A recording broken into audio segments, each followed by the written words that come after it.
चंदन नगर नामक एक छोटे से गांव में विमला काकी नाम की एक औरत रहा करती थी।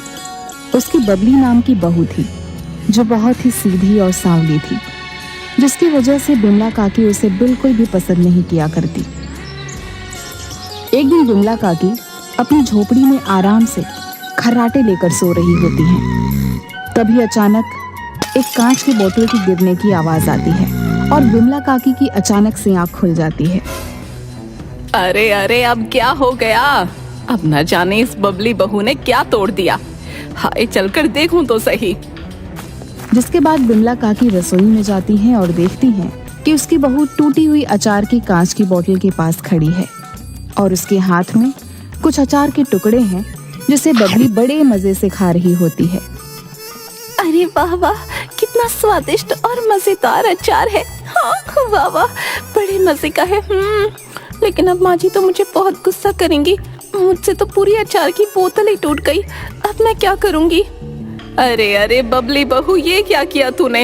मेरा बनाया सारा अचार गिरा दिया तूने। हाय, ये कैसी बहू पल्ले पड़ी है, जो भी करती है बस उल्टा ही करती है। अरे ना तो तेरा रूप है ना गुण, न जाने कौन सी घड़ी में मैं तुझे अपने बिरजू के लिए ब्याह कर ले आई। हाय, मेरा सारा अचार। न जाने क्यों माँ जी हमेशा मेरे रूप को लेकर बातें बनाती हैं। अगर मैं रूपवती नहीं हूँ तो इसमें मेरी क्या भूल? ऊपर वाले ने ही मुझे बदसूरत बनाया है। माँ जी भी ये बात समझती नहीं है। अगले दिन विमला काकी जंगल में से कुछ केले के पत्तों को तोड़ कर लाती है और अपनी झोपड़ी में लेकर जाती है और बबली को तेज आवाज लगाते हुए कहती है, अरे ओ बबली बहू, कहाँ है? जल्दी बाहर तो आ जरा। अरे ये क्या, आप इतने सारे पत्ते क्यों ले आई? इतने सारे पत्तों का आखिर क्या होगा, बताओ ना माँ जी। अरे कल मेरे गांव की मेरी सहेलियां आ रही हैं, उनके लिए ये केले के पत्ते हैं। उन्हें केले के पत्तों पर खाना बहुत पसंद है, इसलिए ये केले के पत्ते कल के भोजन में इस्तेमाल करना। हाँ जी जी माँ जी, अच्छे से समझ गई। हाँ, आप बिल्कुल चिंता मत कीजिए। अच्छा अच्छा ठीक है, लेकिन कल जरा मेरी सहेलियों के सामने मेरी नाक मत कटवा देना। जरा अपना ये रंग रूप थोड़ा संवार लेना, समझी? वैसे तो न जाने मेरी सहेलियां देखकर ही तुझे क्या कहेंगी। मेरी तो नाक ही कट जाएगी। मेरे इस काले रूप के कारण माँ जी मुझे कितना कुछ बोलती हैं, लेकिन कल मैं माँ जी की सहेलियों के सामने दिखा दूंगी कि मैं कितनी सुंदर हूँ।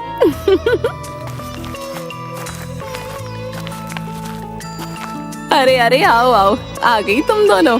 मैं कब से तुम्हारा इंतजार कर रही थी। अरे आंखें तरस गई तुम्हें देखने के लिए, मेरी प्यारी सहेली। अरे हाँ हाँ विमला काकी, हमारा भी तुमसे मिलने का बहुत मन था, और फिर तेरी बहू से भी तो मिलना है। हाँ हाँ, बिल्कुल सही बोल रही हो। आज तो हम विमला काकी की बहू के हाथ का ही भोजन खाएंगे। हाँ अरे हाँ हाँ, क्यों नहीं मेरी प्यारी सहेलियों, इतनी जल्दी क्या है, मिल लेना मेरी बहू से। आओ जरा हम थोड़ी बातें तो कर लें। अरे हाँ हाँ, क्यों नहीं विमला काकी, आखिर हम चारों सहेलियां इतने दिनों बाद जो मिल रही हैं, भाई आज तो खूब बातें होंगी। हाँ अरे अरे, लगता है माँ जी की सहेलियां आ गई हैं। मुझे उनके सामने सच संवर कर और बन-ठन कर जाना होगा, लेकिन मेरा ये काला रंग मैं इसे कैसे छुपाऊं? अरे हाँ, मिल गया मुझे हल।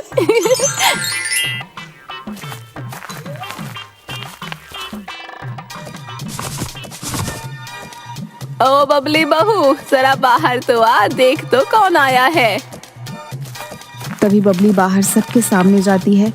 बबली की हालत बहुत खराब होती है। देखने में बबली बहुत खराब लग रही होती है, जिसे देखकर विमला काकी की तीनों सहेलियां हंसने लगती हैं। विमला काकी, तेरी बहू तो सबसे निराली है, निराली। अपनी सहेलियों की ऐसी बातें सुनकर विमला काकी को बहुत गुस्सा आता है। देखिए माँ जी, मैं हो गई बहुत सुंदर। आपने बोला था ना आज आपकी सहेलियों के सामने सुंदर लगना है, तो देखो लग रही हूँ ना सुंदर। अरे अरे, थोड़ी सी बुद्धू है मेरी बहू, इसलिए। जाओ जाओ बबली बहू, मेरी सहेलियों के लिए भोजन ले आओ, जाओ जाओ। अरे हाँ माँ जी, मैं भी आप सभी लोगों के लिए भोजन लेकर आती हूँ। तभी बबली केले के पत्ते अपने हाथ में लेकर आती है और सभी के सामने रख देती है। लेकिन काफी देर तक बबली और कोई भोजन नहीं लेकर आती। यह देखकर तीनों सखियां हैरान हो जाती हैं। अरे अरे, आप सभी भोजन खा क्यों नहीं रही हैं? खाइए ना, खाइए भोजन, यही तो आपको पसंद है ना। अरे बबली बहू, क्या पागल हो गई है? आखिर कहाँ है तेरा बनाया भोजन? जा जल्दी लेकर आ। कितना इंतजार कराएगी मेरी सहेलियों को? अरे माँ जी, आप भी ना, भोजन तो मैंने कब का आपकी सहेलियों के सामने रख दिया है, लेकिन ये तो खा ही नहीं रही हैं। खाइए ना, आप सभी को केले के पत्ते बहुत पसंद है ना। माँ जी आपके लिए तो जंगल से लाई थी। हाँ ये क्या बिमला काकी, क्या हम ये केले के पत्ते खाएंगे? छी छी, अरे कुछ भोजन नहीं खिलाना चाहती तो बता देती। अब हम यहाँ से जा रहे हैं। अरे अरे, ये क्या किया तूने? आज तो तूने सारी हद पार कर दी। तुझसे कहा था ना इन केले के पत्तों पर अपना बनाया भोजन परोसना, और तूने इन्हें ही भोजन समझ लिया। अरे रे, तेरी बुद्धि तो किसी काम की नहीं, एकदम अकल से खाली है तू। अरे आज तो तूने अपनी कम बुद्धि की वजह से मुझे मेरी सहेलियों के सामने बुरा बनवा दिया। अरे मैं कहती हूँ चली जा यहाँ से। अगर तू थोड़ी देर भी मेरे सामने रही, मेरे घर में रही तो अच्छा नहीं होगा, बता देती हूँ। चली जा यहाँ से। अरे अरे माँ जी, ये आप क्या बोल रही हैं? माफ कर दो मुझे घर से मत निकालो। मैं कहाँ जाऊंगी माँ जी, माफ कर दो। बेचारी बबली घर से बाहर निकलने के बाद जंगल की ओर चल देती है। न जाने अब मैं कहाँ जाऊंगी। इस जंगल में भी मुझे डर लग रहा है, अगर कोई जानवर मुझे खा गया तो। आए नहीं नहीं, मैं किसी का भोजन नहीं बनना चाहती हूँ। न जाने अब आगे मेरे साथ क्या होगा। तभी बबली को एक छोटा सा तालाब दिखाई देता है, जिसके पास एक बूढ़ी औरत बैठी होती है और जिसके हाथ में मछली पकड़ने वाली छड़ी होती है। वह बार बार मछली पकड़ने की कोशिश करती है, लेकिन एक भी मछली उसके हाथ में नहीं आ पाती। अरे कौन है आप? अम्मा, और क्यों इस नदी में मछलियाँ पकड़ रही हैं? अरे रे बेटी, मैं एक बूढ़ी अभागी हूँ जो इस जंगल में रहा करती हूँ और अक्सर इस तालाब से कुछ मछलियाँ पकड़ के ले जाया करती हूँ और उनसे ही अपनी भूख शांत कर लिया करती हूँ। कई दिनों से एक मछली भी हाथ नहीं आई है, कई दिनों से भूखी हूँ। आज एक मछली भी हाथ आ जाए तो मेरी भूख शांत हो जाए। अरे रे, बस इतनी बात से दुखी हो? मैं आपके लिए मछली पकड़ देती हूँ। अभी देखिएगा, एक बार में ही मछली मेरे हाथ में आ जाएगी। हाँ, फिर आप उसे पकाकर अपनी भूख शांत कर लेना।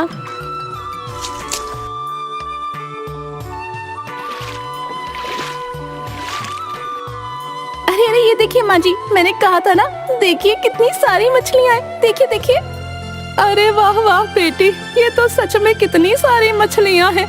तेरा बहुत बहुत धन्यवाद बेटी, इस बूढ़ी की मदद करने के लिए। आज मुझे भूखा नहीं सोना पड़ेगा। वाकई तू एक नेक दिल इंसान है।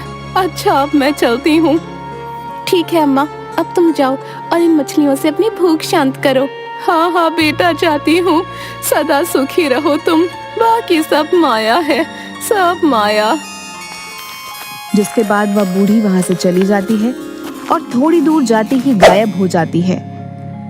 बबली जंगल में आगे बढ़ती है और देखती है कि एक बहुत ही भयानक और अजीब दिखने वाली औरत बैठी रो रही होती है। बबली उसे देखकर डर जाती है।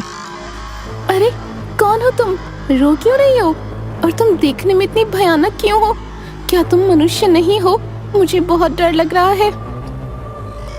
क्या बताऊं तुम्हें, मैं मनुष्य ही हूँ, लेकिन मैं वो अभागी हूँ जिसे कोई भी देखना पसंद नहीं करता। कुछ समय पहले मैं बहुत सुंदर हुआ करती थी। अपने रूप का मुझे बहुत घमंड था, जिसकी वजह से मैं सभी को नीच समझा करती थी। लेकिन एक दिन एक भूखी भिखारन भोजन मांगने मेरे द्वार पर आई। उसका रूप बहुत गंदा था, लेकिन अपने रूप के घमंड के कारण मैंने उसे नीच समझा और बिना कुछ भोजन दिए घर से भगा दिया। उसी भिखारन के श्राप के कारण मेरा ये हाल हो गया। मेरे इस भयानक रूप के कारण कोई भी गांव वाला मुझे देखना पसंद नहीं करता, इसलिए मैं यहाँ सबसे छुपकर इस जंगल में आ गई। मैं यहीं बैठी कई कई दिनों से रोती रहती हूँ। अरे अरे चुप हो जाओ, मैं तुम्हारा दुख समझ सकती हूँ।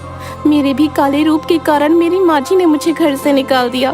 मेरा ये रूप उन्हें पसंद नहीं, लेकिन ये तुम्हारा भयानक रूप तो मुझसे भी ज्यादा खराब और डरावना है। क्या तुम्हारे इस भयानक रूप से निजात पाने का कोई रास्ता नहीं है? रास्ता है। एक दिन इस जंगल में एक साधु आए थे, जिन्होंने मुझे कहा था अगर कोई नेक दिल इंसान इस जंगल में आएगा और उस विशाल नदी के जल को छूकर मुझे देगा, जिसे पीकर मुझे मेरे इस भयानक और डरावने रूप से छुटकारा मिल जाएगा, क्योंकि इस विशाल नदी का जल सिर्फ नेक दिल इंसान ही छू सकता है। और तब से मैं रोज उस नेक दिल इंसान की राह देखती रहती हूँ, न जाने वो कब किस रूप में मेरे सामने आ जाए। क्या अब इसमें मैं तुम्हारी मदद कर सकती हूँ? कहाँ है वो विशाल नदी, बताओ मुझे। तुम देखना, मैं उस विशाल नदी के जल को छू लूंगी। हाँ, क्या तुम सच में मेरी मदद करना चाहती हो? लेकिन उस नदी का जल वही इंसान छू सकता है जो नेक दिल हो। अगर कोई और उस विशाल नदी के जल को छूने की कोशिश करता है तो वो उस नदी में हमेशा के लिए समा जाता है। नहीं, तुम देखना, मुझे कुछ नहीं होगा। मैंने तो कभी किसी का दिल नहीं दुखाया। मैं अवश्य ही तुम्हारी मदद करूंगी। अगर उस विशाल नदी के जल से तुम्हें तुम्हारे भयानक रूप से छुटकारा मिल सकता है तो चलो मेरे साथ उस विशाल नदी के पास, मैं करूंगी तुम्हारी मदद। यही वो विशाल नदी है। तुम अगर इस नदी के जल को छू पाओ तो ही पता चल पाएगा कि तुम एक नेक दिल इंसान हो या नहीं। इसके बाद ही तुम मेरी मदद कर पाओगी, वरना हमेशा के लिए इस विशाल नदी में समा जाओगी। बबली अपना सर हाँ में हिलाती है और जैसे ही नदी के जल में हाथ डालती है तो बबली के हाथ पर खूब सारी तितलियां आकर बैठ जाती हैं, लेकिन बबली को कुछ नहीं होता। जिसके बाद बबली अपने हाथों में वह नदी का पानी लेती है और अपने हाथों से भयानक औरत को पिला देती है। उसके ऐसा करते ही भयानक औरत का भयानक और डरावना रूप चला जाता है और वह एक साधारण रूप में आ जाती है। अरे वाह, देखो मैं फिर से अपने रूप में आ गई हूँ। अब कोई मुझसे नहीं डरेगा। तुम्हारा बहुत बहुत धन्यवाद। तुम वाकई एक नेक दिल इंसान हो। आज तुम्हारी वजह से मुझे मेरे भयानक और डरावने रूप से छुटकारा मिल सका। अरे, तुम अपने पहले वाले रूप में आ गई, मेरे लिए तो इतना ही काफी है। तुम्हारा वो भयानक और डरावना रूप तो मुझसे भी देखा नहीं जा रहा था, लेकिन अब सब ठीक हो गया है। अब तुम अपने घर जा सकती हो। तुम्हें कोई काम वाला कुछ नहीं बोल पाएगा। हाँ,